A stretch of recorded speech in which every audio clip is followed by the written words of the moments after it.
على فريم أسبوعي. احنا يعتبر هنا في منطقة عرضية، يعني كل ما نوصل للقمم دي 18 200 نروح ننزل تاني.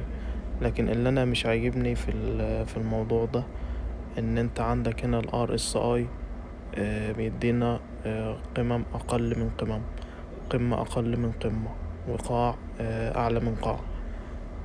فده يعني يدل ان المشتري يعني مش بيدخل بالقدر الكافي ان هو يدفع السوق للامام، ان مفيش زخم في الشراء.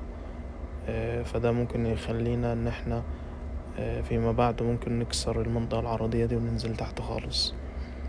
فانا هنا عندي ال RSI يعني مديني حاجة اسمها انحراف سلبي، يعني عندك هنا مش بيدخل مشتري بالزخم الكافي اللي يخلينا نخترق القمم دي.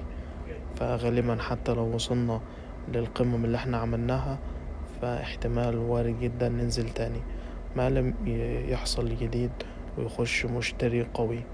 لكن على الوضع ان ال RSI قمة اقل من قمة، فالوضع يعني لسه في كلام. شكرا. حاليا ايه الوضع حاليا، يعني انا مش شايف ان الوضع يسمح ان انت تدخل حاليا تبني محفظة استثمارية على المدى الطويل.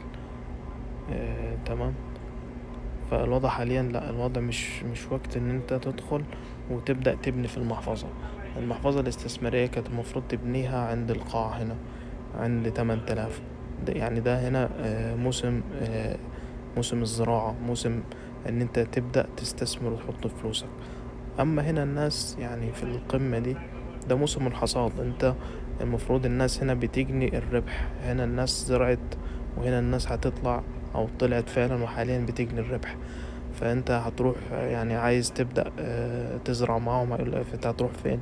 لا احنا هنا احنا خلصنا احنا خلصنا، احنا حاليا بنجني ارباح. يعني ما انت جاي فين؟ انت جاي متأخر.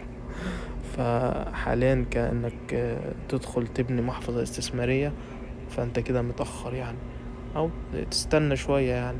حاليا بس تشتغل مضاربات، دخول سريع، خروج سريع، تجني ربح بسرعة.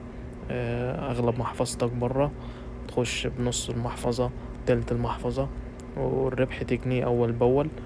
تشتري عند دعوم، تبيع عند مقاومات.